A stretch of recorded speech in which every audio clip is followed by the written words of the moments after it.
Jesus Christ, really? Don't forget to become a member of UnrealEntGaming's Patreon for exclusive manga content and early access. Isn't that right, Seth? I already joined his Patreon today. Tons of great stuff on there, actually. But did you really have to blow up the city? Yes. Blew up the domino. You blew up the dominoes and you're laughing. Do you realize the f***ing crisis here? And you will be next. Unless you subscribe, like the video, and turn on notifications right now. Or else what? You'll aggressively scream another man's name for several hours? Kakarot! Kakarot!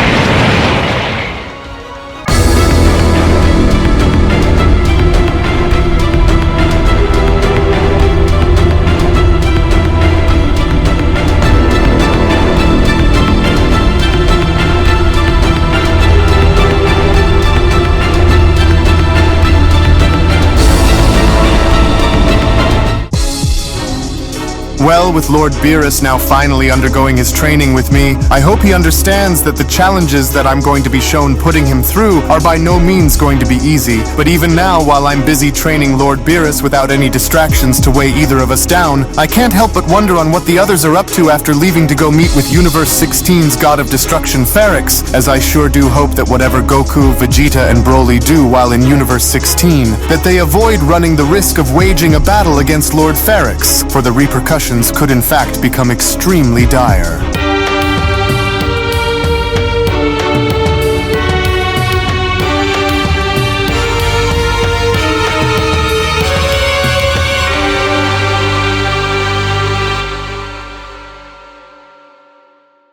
Our story now continues back on Beerus' planet, with Beerus finally shown having to receive training from Whis, as the two are now shown going one-on-one, as with Beerus now also shown having to wear the weighted outfit that was originally given to him by Whis upon Whis having to be shown attacking him, was when Whis then went on to respond, "Oh, and there we are now. Very good, Lord Beerus, and while I'm very impressed to see how you were still able to remember our previous training patterns, I can't help but notice that your concentration is a bit shaken during our battle, as I wanted you to know that even with the added weight of this suit, your priority should be on fine-tuning your concentration and predicting my attacks rather than being fixated on the discomfort of your training suit, my lord." Oh, well, that's easy for you to say, because you're not the one who is being crushed under the weight of a 100,000-ton training suit here, Whis. And so now quit trying to get into my head and distract me. In which, with Whis now going back on the attack, with Beerus now barely shown having to avoid each and every single one of Whis' strikes, was when Whis then went on to respond, "Well, this was what you wanted, was it not, Lord Beerus? And if this was how you wanted for us to train, then I cannot go and leave anything on the table, especially if my intention here is to have you evolve, my lord. And even though you are starting to finally come around and make progress here, we still have a very long way to go if we hope to push you far enough in reaching your ultimate goals. And so I do advise that you concentrate more on coordinating your movements and anticipating my attacks, so that way you can try and find the opening that you need in order for you to finally make your move," Whis continues. "For I'm sure that you wouldn't want to have what happened with Lord Reno earlier to happen once again in the near future now, do you?" "What did you just say, Whis? Oh, now that does it! How dare you!" In which, casually enough, with Whis being shown blocking off Beerus' punch with simply one finger, was when Whis then went on to respond, "Good, very good, just like that, but was I wrong? Did my words happen to strike a nerve with you, Lord Beerus? For I can now begin to finally see the fire within your eyes, and especially now that you are starting to focus more on your goals and less about what I had you currently wear to train. But was I wrong with what I said?" "Of course you're wrong, Whis, and I don't care what I'll need to go through or how long it's going to take, for I will not have what happened to me before to ever be shown to happen to me like that again. And so now quit your instigating and stop trying to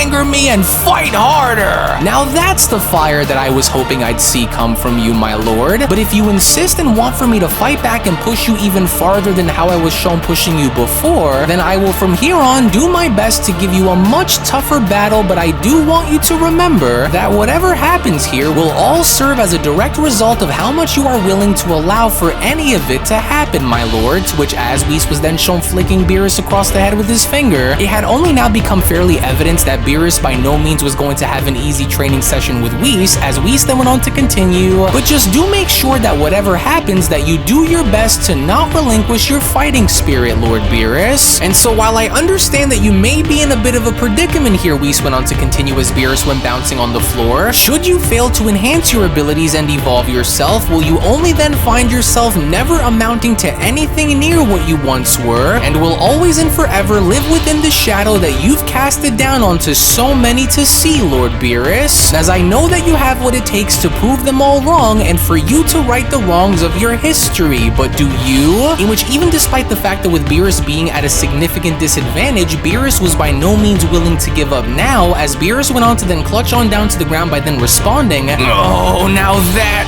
does it. I know what you're trying to do here, and whether I find myself fighting for every last inch of making it down the road of where I need to be or not, the fear behind my name will once again ring across the ears of the gods like thunder once I'm able to evolve my collective power." Well, that's the spirit, my lord, but in order for you to do that, Whis continues, you'll need to go and fight your way through the pain and prove to me that you still got it, which the question now is, do you? Oh, prove to you that I still got it, huh? Well then how's about this for proving if I still have it, Whis? In which, from out of nowhere, with Beerus now shown having to unleash a gigantic energy blast, with Whis being shown having to leap up out of the way, was when Whis then went on to continue, "Oh my, well that was a close call, but this was exactly what I wanted to see come from Lord Beerus, and especially since I'm starting to now sense that his mindset is beginning to improve more and more the longer this goes. And so now if he could go and keep this kind of momentum going, then I have no doubt that he will succeed. And as it also looks as though the first half of Lord Beerus' training is also about to reach its end in a matter of seconds too.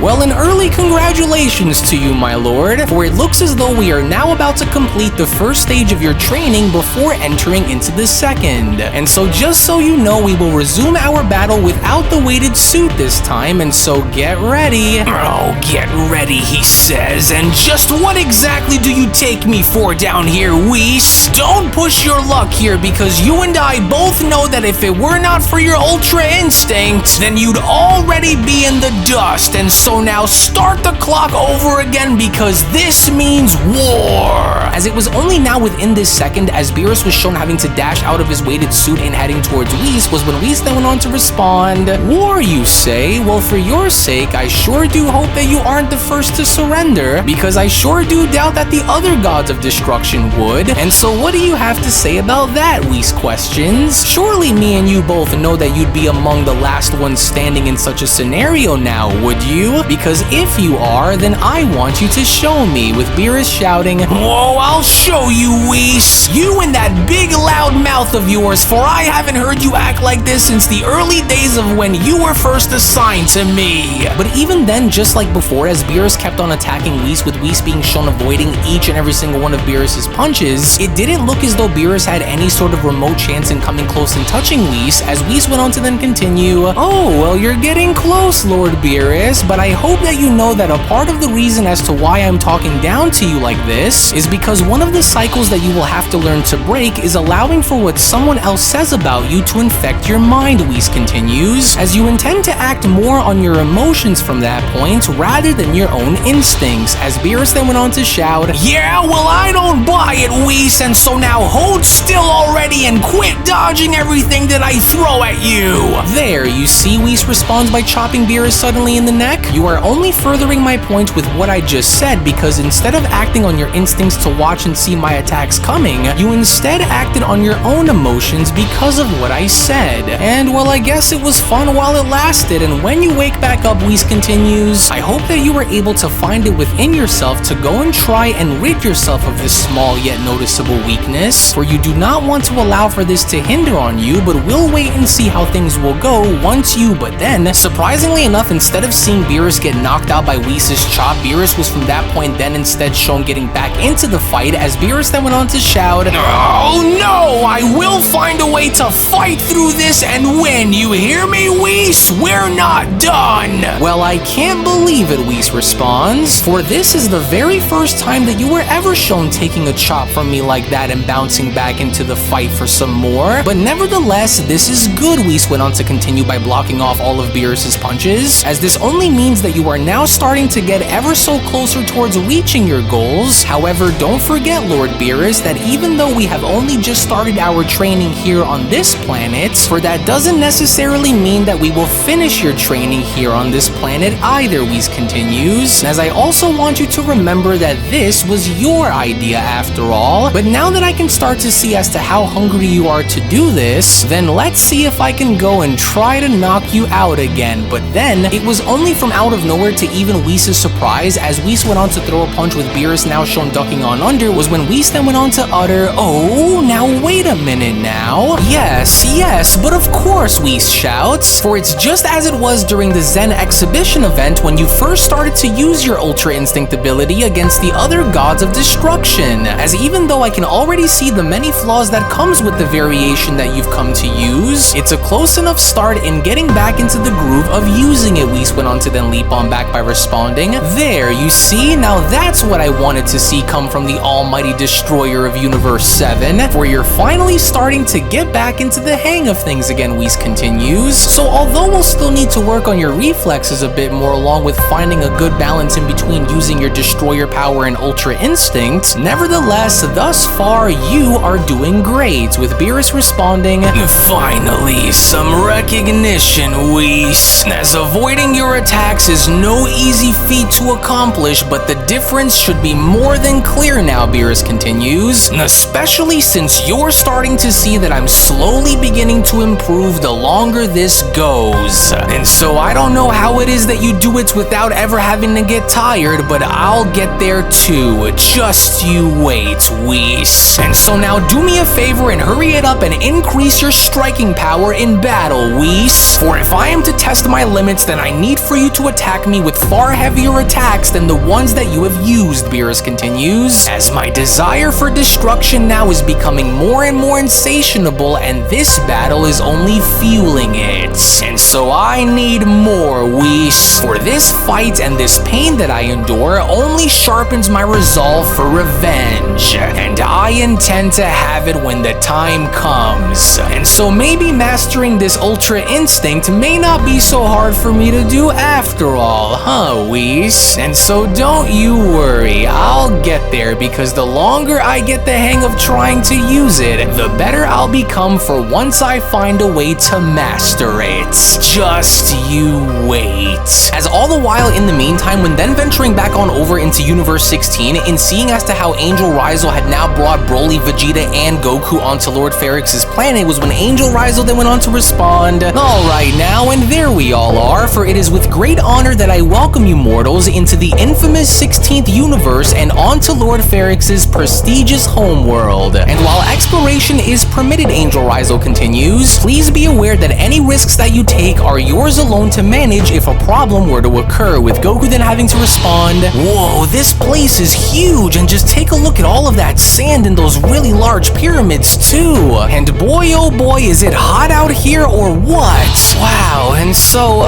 if Universe 16's God of Destruction was really looking to talk to us about something, then, well, where exactly is he?" Goku questions, "cause we don't seem to be able to sense him anywhere, and so is he close by, or do we have to go out there and start looking for him or something?" with Angel Rizal responding, "Well, although you may not be able to sense Lord Ferrex, you can rest assured that Lord Ferrex can most definitely sense you, and so you don't have to worry about finding him, because I'm pretty sure that he's already went and found all of you. Now, I do want to go as far as to warn you all and say that the temperatures here on Lord Ferrex's world can be extremely dreadful, even for the mightiest of warriors, and so do be cautious in your approach and what it is that the three of you decide to go and do," with Goku responding, "Wait, he knows? Well, where is he then?" with Vegeta responding, "So the terrain here is ideal for him then, which is why I can see now on why he wanted for us to come here." "Yeah, well, that makes sense too then, I guess," Goku responds, "but it's really hard to get a good read on this place given how hot it is and how dense the sand within the air that surround us are, and so I gotta be honest here and say that a battlefield like this would certainly be a hard one to get fully accustomed to. But hey, look over there," Goku continues. "Do you guys see the size of that thing? Wow, that God of Destruction has a massive statue that's built after him too, which also probably means that he likely has worshippers here on this planet too, with Broly having to chime in. So if this god of destruction is that revered in this universe, then why does he want to go and speak with us from the 7th for?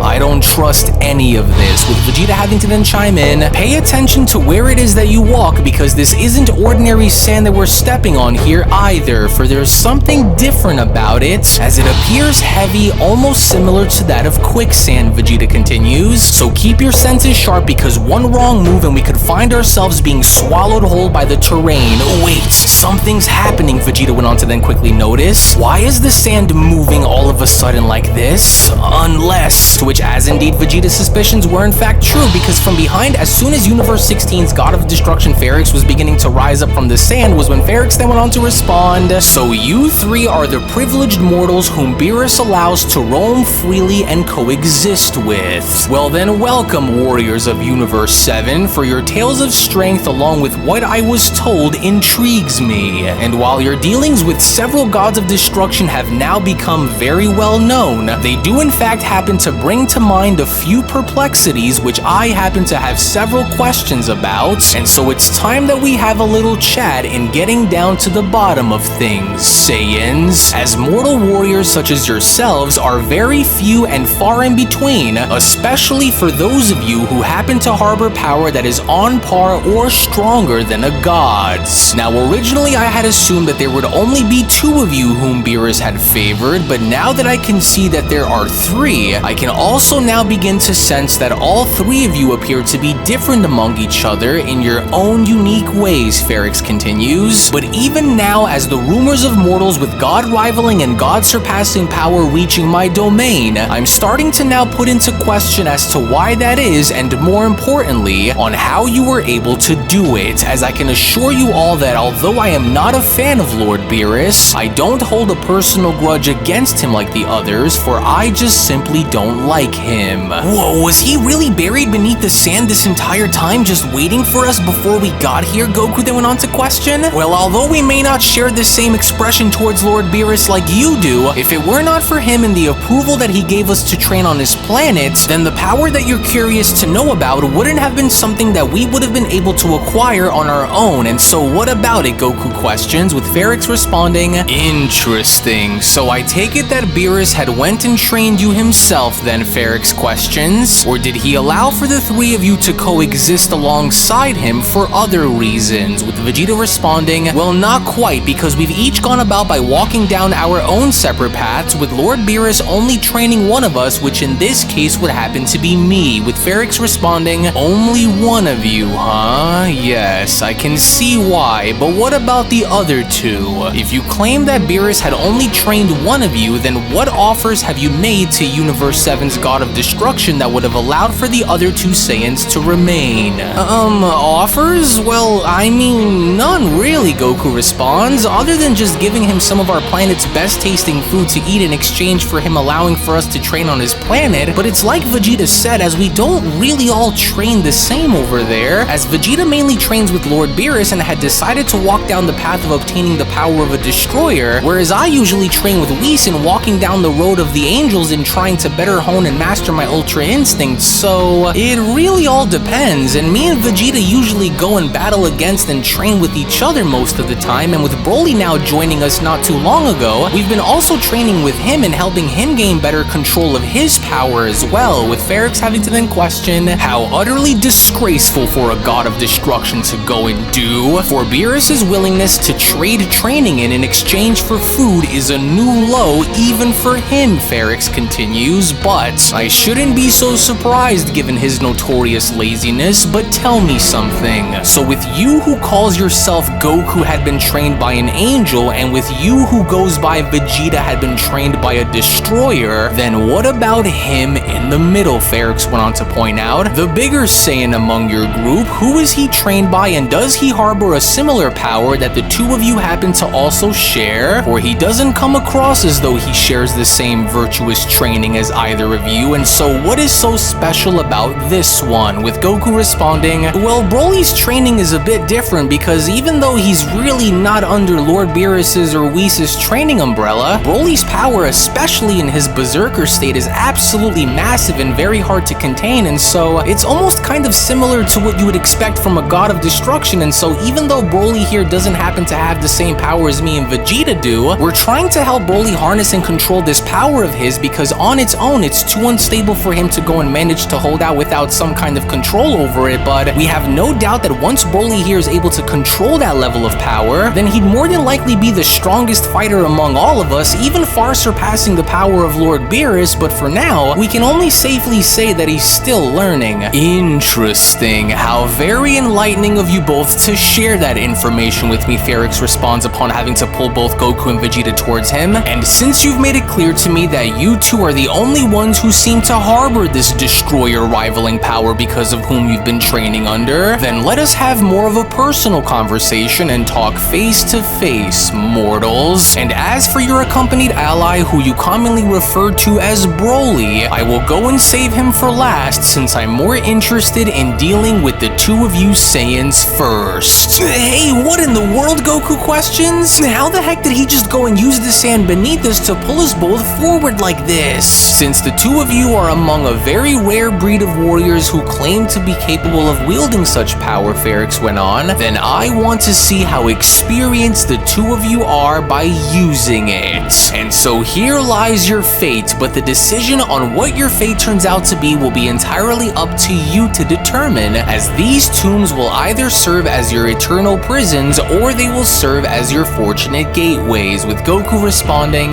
"No way, not a chance. So what exactly did you mean when you said you wanted to see how experienced we are with our power? What are you trying to pull on us here?" with Vegeta also chiming in, "Like hell we'll be going inside of those things, and so what's your deal here? And what exactly are these tombs for? Because we're not going inside of them, you hear me?" My intent in presenting this before you both and challenging you is simple, Ferrix responds, for I wish to gauge the extent of your prowess that was honed under the tutelage of both a god and an angel, Ferrix continues, and if you can prove yourselves as formidable as the rumors of what I've heard suggest for you all to be and best me in battle, then I will set aside any grievances with your god of destruction and all of my disputes with Beerus will be forgotten. And to further add on to this, I will also grant you all one request that I will agree and approve upon, but if neither of you can prove your worth by showing me the true nature of your godly training and power, then you will both be mummified and buried beneath the sands of my world forever, as it was only right then and there now during that moment where the Beyond Dragon Ball Super story of the Resurrected Fallen Gods of Destruction, the Universe 15/Universe 16 Saga Manga Chapter number 6 special then comes to a close. Actually, I'll go and take it from here, as I do want to go as far as to address something with all of our dear viewers at the moment. As before I go and give you the following information, if you aren't already a member of Unreal's Patreon community, then you are truly missing out on so much without you even knowing. As not only is the next episode already on the page, but if you want to support all of the content that you see and gain access to tons of exclusives along the way, then we do encourage for you all to become members of our Patreon community today, for we will link it all down in the description box below and pinned comment section. Now I believe it's safe to say that with Lord Gardox mainly taking interest in those who were notably trained by deities such as myself and Lord Beerus, it is now clear on what Lord Ferrix intends to do now that he's weeded out Goku and Vegeta while singling out Broly. But even now, if they wish to match Lord Ferrix in battle, then I hope that they are able to remember what it was that I had told them many, many years ago, because with Lord Beerus also getting stronger himself while training with me, you do not want to miss out on what is about to take place next. So we hope that you all enjoyed. As before you leave, do make sure to give this video a thumbs up by smashing that like button on your way out, as well as subscribing to UnrealEntGaming's channel in case you are new around here. We thank you all for watching and hope you all have a wonderful day, everyone, as we'll see you all in the next one. Hello. Did you know that you can stay up to date with the latest Dragon Ball content by simply subscribing to UnrealEntGaming? Also, don't forget to follow on these social media platforms, you sexy son of a bitch. Roshi. Silent Cell, me and the fans are having a moment. That's right. I know what you want. Extra long, thick Dragon Ball content. Quality reviews with flawless editing. Yeah, you'd like that, wouldn't you? You dirty bitch. Roshi, the fuck? God damn it, I need them to subscribe, Cell. And we're demonetized. Yeah, screw it. Let's cut to the video.